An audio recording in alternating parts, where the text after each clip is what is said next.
윤석열 전 대통령의 탈당 이야기를 한번 해보겠습니다. 어제 전격 탈당을 했습니다. 오늘 밤에 열리는 첫 TV 토론으로 시선이 쏠리고 있는데 윤석열 전 대통령의 탈당이 또 하나의 변곡점이 될 것이냐, 이게 관건입니다. 우선 관련 목소리를 듣고 이야기해보겠습니다. 대통령의 탈당에 대해서 그 뜻을 저는 존중합니다. 그 뜻이 잘 저희들이 받아들여서 대통령이 될 수 있도록 노력을 하겠습니다. 대통령의 결단을 존중합니다. 탄핵 찬성 측과 반대 측을 서로 갈라치기 하고 비난할 것이 아니라 이제는 저희가 국민 통합을 이루고 또 대선에서 이기기 위해서 모두가 단합해야 할 때입니다. 구장부장께서는 예상을 하셨습니까? 네. 시점이 중요하지 탈당은 사실상 예정된 수순 아닌가 싶습니다. 왜냐하면 이번 6.3 대선이 왜 치러집니까? 12.3 비상계엄이 있었고 그 비상계엄에 대한 헌법재판소의 판단이 대통령의 파면 결정이 아니었습니까? 그것 때문에 6.3 대선이 치러집니다. 그러니까 대선이 치러지게 만든 원인 제공자가 생각을 해보면 윤석열 전 대통령입니다. 그런데 그 윤석열 전 대통령과 함께하는 정당의 후보가 과연 얼마나 많은 지지층을 확보할 수 있을까? 더더군다나 그 보수 지지층 가운데 일부는 계엄이 불가피했다라고 계몽됐다라는 분도 일부 있지만 계엄에 대해서 반대하는 다수 국민 여론이 있었기 때문에 그 계엄 그리고 탄핵에 대해서 필요했다라고 얘기하는 중도층으로의 어떤 지지세 확산을 위해서는 윤 전 대통령의 거취 표명이 불가피한 거 아닌가? 계엄과 탄핵이라는 국민의힘 후보 입장에서는 굉장히 불리한 선거 구도를 뛰어넘고 이재명이냐 아니냐, 미래냐 아니면 그 다수 그 삼권 통합이냐 아니면 삼권 분리냐, 이런 새로운 선거 프레임으로 나가기 위해서는 윤 전 대통령의 거취 표명이 불가피했다, 이런 관측이 있었기 때문에 시점상의 문제였지 어떻게 보는 사람에 따라서는 늦었다라고 생각하는 사람도 있고 어떤 사람은 늦었지만 다행이다라고 하는 그 사람도 있기 때문에 오늘 이후에 윤 전 대통령의 탈당이 앞으로 보수층 결집에 어떤 영향을 끼칠지는 지켜볼 필요가 있어 보입니다. 그럼 그 시점상의 문제였다고 한다면 강 대변인님, 오늘 TV 토론이 있는데 TV 토론 전날 탈당을 했단 말입니다. 그 시점을 일부러 고른 걸까요? 그런데 꼭 그렇게는 생각하지 않습니다. 윤석열 전 대통령에게 시간을 준다면 알아서 저기 처리하실 거다라고 윤상현 의원도 이야기한 바가 있었고, 이번에 그 김용태 비대위원장이라든지 당에서 자진 탈당에 대해서 좀 강하게 권유하는 메시지들이 나갔어요. 근데 거기에 대해서 당과의 어떤 사전 조율은 없었고 본인 스스로 판단한 것으로 보인다라고 김문수 후보조차도 이야기를 한 부분들이 있습니다. 시점에 대해서 스스로 판단을 하셨다라고 생각을 하고요. 윤석열 전 대통령에 대해서 민주당은 처음부터 제명 처리를 했었어야 되는 것 아니냐라고 이야기를 하고 있습니다. 근데 저희 당 입장에서는 좀 거기까지 하기는 어려웠었던 것이 과거 박근혜 전 대통령의 경우에도 한 7개월 정도가 걸렸어요. 강제 출당이 될 때까지. 그리고 이번 같은 경우에는 실상 어떤 개인적인 비리라기보다는 민주당과의 관계에 있어서 대통령 입장에서는 더 이상 막을 수가 없다라는 생각하에 비상계엄이라는 최후의 수단을 썼던 거잖아요. 그리고 헌법재판소에서는 어쨌든 간에 그 수단에 대해서는 잘못됐다라고 판단을 하면서도 민주당의 전행에 대해서도 분명히 짚은 부분들이 있는 것이죠. 그러면 저희 당 입장에서는 저희 당은 아무런 책임이 없는 것인가? 민주당과 협치를 못했던 것은 국민의힘에게도 책임이 있다라고 생각합니다. 그런 것들이 있었기 때문에 그동안에 강제로 출당 조치를 한다거나 그런 것들은 좀 힘들었던 부분들이 있었다라고 말씀드리고 싶습니다. 박 부대변인, 민주당에서는 윤석열 전 대통령의 탈당을 위장 탈당 쇼라고 아주 맹비난을 했습니다. 그 비난의 이유가 혹시 시점과 관련된 겁니까? 시점도 있지만 의미를 좀 살펴봐야 될 것 같습니다. 지금 대변인님께서 민주당과의 관계 때문에 계엄이 선포됐다라는 식의 발언을 하셨는데 상당히 위험한 발언이라고 저는 말씀드리겠습니다. 정치로 해결해야 될 일을 하지 못했기 때문에 파면 사유가 된다는 것이 헌재 파면 사유 중에 하나였습니다. 마찬가지입니다. 지금 내란 종식을 얘기하고 있는 국민의힘이 내란 종식을 원한다면 먼저 제명시키고 선을 그었어야 됩니다. 근데 끝까지 버티다가 윤 어게인을 외치다가 윤 어게인을 외치는 가장 큰 이유 중에 하나는 대선 국면에서 그래도 윤석열 전 대통령을 지지하는 지지 세력이라도 한 줌의 세력이라도 보자라는 의미가 함축된 것이 아니었나 저희는 그렇게 생각합니다. 알겠습니다. 그래서 네, 예, 말씀하시죠. 네, 문제가 됐던 것이라고 생각하고 있고요. 예. 자유민주주의를 계속 탈당의 사위에서 외쳤습니다. 선동하고 본인의 존재감만 드러내는 이런 그 해결문을 내시는 분이 어떻게 지금 마쿠에서 보이지 않는 손으로 국힘과 연계되어 있지 않다라고 말할 수 있는가 되묻고 싶은 대목이 있다 이렇게 말씀드리겠습니다. 알겠습니다. 제가 짧게만, 말씀드렸던 예. 것은요, 그 헌법재판소 결정문에 나왔던 부분입니다. 민주당의 전행, 말하자면 줄타내기라든지 예산안 정국, 특검 정국 이런 것들로 인해서 대통령이었던 윤석열 입장에서는 굉장한 압박감을 느꼈을 수밖에 없었던 것으로 보인다. 이런 부분들을 정확히 짚어준 바가 있거든요. 예. 그렇다면 민주당이 지금 이재명 대표가 대통령이 되겠다, 수권 정당이 되겠다라고 하면은 이러한 본인들의 전행에 대해서 사과하는 메시지가 먼저 나와야 되는 것이 아닌가라고 생각합니다. 알겠습니다. 일단 이 윤석열 전 대통령의 탈당을 저희가 오늘 이야기하는 이유는 그러면 이 탈당이 어떤 영향을 미칠 것이냐 이게 더 중요한 부분이기 때문에 그 이야기를 좀 해보죠. 구장부장께서 보실 때는요. 네. 일단 국민의힘이 그리고 있는 그 보수 빅텐트, 이른바 보수 빅텐트의 1단계 선결 조건이 윤석열 전 대통령의 탈당으로 분석이 되잖아요. 네. 그럼 이제 이게 1단계가 성립이 됐으니까 가능성이 좀 더 커졌다고 보십니까? 그렇습니다. 저는 빅텐트를 쳐야 되는데 빅텐트를 묶고 있던 끈이 혹시 윤석열 전 대통령 아니었나 하는 생각이 듭니다. 그 탈당을 통해서 빅텐트를 칠 수 있는 이 제동장치는 이제 풀렸고 이걸 얼마나 넓게 신속하게 펼치느냐 하는 이 과정이 남아있는 것 같습니다. 예. 지금까지 나온 바로는 한동훈 전 대표, 그러니까 김문수 후보와 최종까지 경쟁을 했던 한동훈 전 대표는 이제 선거운동에 동참을 하기로 하지 않았습니까?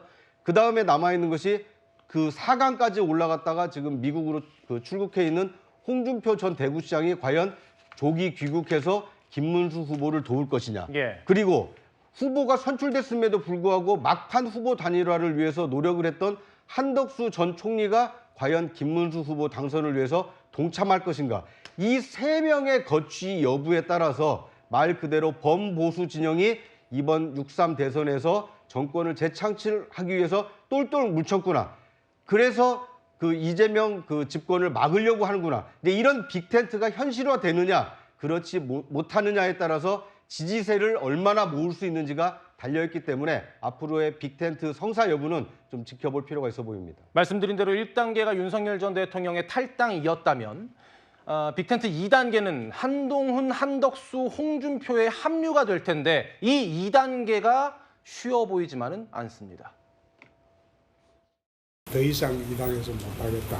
그러니까 이 정도 합시다. 예. 이 정도 하고 내가 갔다 올게. 우리 홍준표 후보께서는 정말 우리 당의 상징이고 절실히 이 시기에 저는 필요하다 이렇게 생각을 하고 미국으로 향합니다. 선대위에 들어오시는 것도 당연한 것이고 혹은 다음 주부터 야전에서 또 일선 선거 현장에서 유세 시작한다고 하셨으니까 야전에서 직접 찾아뵙겠습니다. 사실 뭐 갑자기 결정한 것은 아니고 이재명 민주당과 여러 가지 방식으로 강력하게 대처를 하는 과정이었는데 생각이 달라서 제가 제 할 일을 아예 안 한다?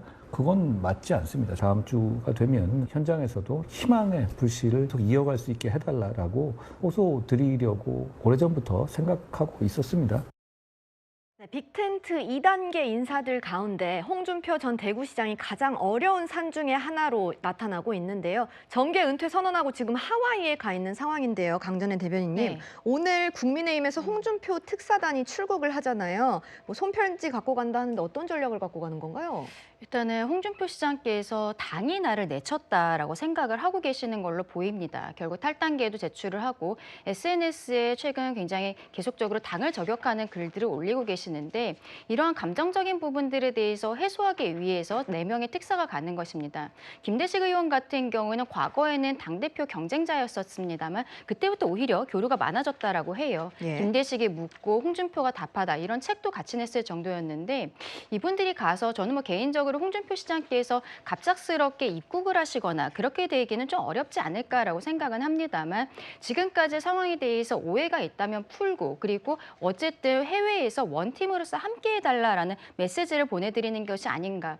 홍준표 시장은 또 최근에는 한 누리꾼의 질문에 오지 말라고 했다라고까지 올리기는 했습니다만 또 직접 찾아간 사람들에 대해서 안 만나실 분은 아니라고 생각을 해요. 예. 풀 것은 풀고 그렇게 돌아왔으면 좋겠다라고 생각합니다. 네, 찾아가는 정성을 보이겠다라는 말씀이신 맞습니다. 것 같은데 한동훈 전 대표 같은 경우에는 기류가 다소 달라졌습니다. 사실상 당 선거를 위해서 나서겠다라는 뜻을 밝혔는데 구 부장님, 네. 당장 이틀 뒤인 화요일부터 부산 현장에 나서는데 김문수 후보랑 동선이 겹치지는 않는다면서요. 네. 글쎄요, 왜 저렇게 따로 그 선거운동을 하는지는 모르겠습니다만 모양으로 보면 김문수 후보를 찾아가서 김문수 후보의 손을 높이 들어주면서 이 김문수 후보 지지를 해주십시오 호소를 하면 더 설득력이 있지 않을까요? 이 보는 사람에 따라서는 좀 다르게 생각할 수도 있을 것 같습니다. 왜냐하면 지금 국민의힘의 경우에는 비상대책위원회 체제입니다. 지금 김용태 비대위원장이 있긴 합니다만 6.3 대선이 끝나면 당선이 되든 낙선이 되든 국민의힘은 새 지도부를 선출할 수밖에 없는 상황입니다. 예. 그리고 이미 한동훈 전 대표는 총선 패배에도 불구하고 곧바로 치러진 전당대회에서 이 당대표에 당선한 바가 있습니다.